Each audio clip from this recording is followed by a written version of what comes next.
CPIയുടെ 25ാം party കോൺഗ്രസിന്റെ ഭാഗമായുള്ള കായംകുളം മണ്ഡലം പരിധിയിലുള്ള ബ്രാഞ്ച് സമ്മേളനങ്ങൾ പുരോഗമിക്കുകയാണ്. Kayamkulam town north west local കമ്മിറ്റിയിലെ 3ാം വാർഡ് ബ്രാഞ്ച് സമ്മേളനം വിപുലമായ പരിപാടികളോടെ നടന്നു. CPI സംസ്ഥാന കൗൺസിൽ അംഗം അഡ്വക്കേറ്റ് ഷാജഹാൻ ഉദ്ഘാടനം ചെയ്തു. എല്ലാ സംസ്ഥാനങ്ങളിലും കേന്ദ്രഭരണ പ്രദേശങ്ങളിലും കമ്മ്യൂണിസ്റ്റ് പാർട്ടിയുടെ പ്രവർത്തനങ്ങളുണ്ട്. ഇന്ത്യയിലെ എല്ലാ ജില്ലകളിലും കമ്മ്യൂണിസ്റ്റ് പാർട്ടിക്ക് ഘടകങ്ങളുണ്ട്. കമ്മ്യൂണിസ്റ്റ് പാർട്ടിയുടെ കൊടിയും അതിൻ്റെ മുദ്രാവാക്യങ്ങളും എത്തിച്ചേരാത്ത പ്രദേശങ്ങളിൽ ഇന്ത്യയിലില്ല. ഇന്ത്യയിലെ ഏറ്റവും വലിയ ഇടതുപക്ഷ പാർട്ടി കമ്മ്യൂണിസ്റ്റ് പാർട്ടിയാണ്. 1964 വരെ ഇന്ത്യൻ കമ്മ്യൂണിസ്റ്റ് പാർട്ടിയായിരുന്നു ഇന്ത്യയിലെ ഏക കമ്മ്യൂണിസ്റ്റ് പാർട്ടി.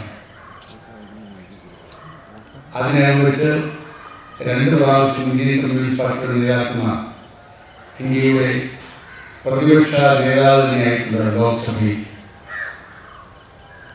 അത്രമാത്രം ശക്തമായിരുന്നു കമ്മ്യൂണിസ്റ്റ് പാർട്ടി. 1964 കമ്മ്യൂണിസ്റ്റ് പാർട്ടി ദൗർഭാഗ്യകരമായ കാരണങ്ങളാൽ ഭിന്നിക്കപ്പെട്ടു. തുടർന്ന് ഇന്ന് ഏതാണ്ട് 75ഓളം കമ്മ്യൂണിസ്റ്റ് ഗ്രൂപ്പുകൾ കമ്മ്യൂണിസ്റ്റ് പാർട്ടിയെ കൂടാറുണ്ട്. അതിൽ ശക്തമായ പാർട്ടിയാണ് communist party of India, Marxist എന്നതിനെ അംഗീകരിക്കുന്നു.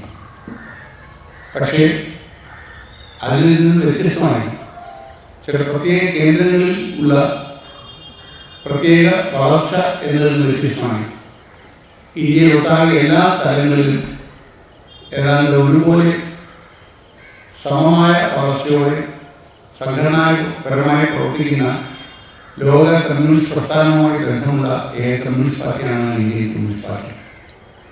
ആ ഇന്ത്യൻ കമ്മ്യൂണിസ്റ്റ് പാർട്ടിയുടെ ജനാധിപത്യപരമായ പ്രവർത്തനങ്ങളുടെ തുടക്കം എന്ന രീതിയിലാണ് ഈ ബ്രാഞ്ച് സമ്മേളനങ്ങൾ നടക്കുന്നത്.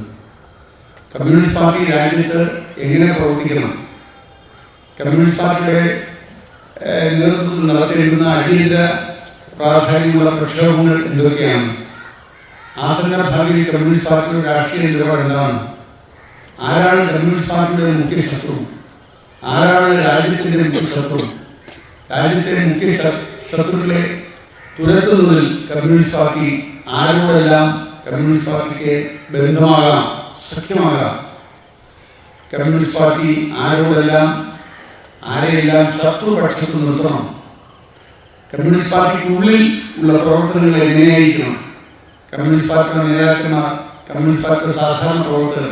മുതിർന്ന പാർട്ടി അംഗം ടി ഫ്രാൻസിസ് പതാക ഉയർത്തിയതോടെയാണ് സമ്മേളനം ആരംഭിച്ചത്.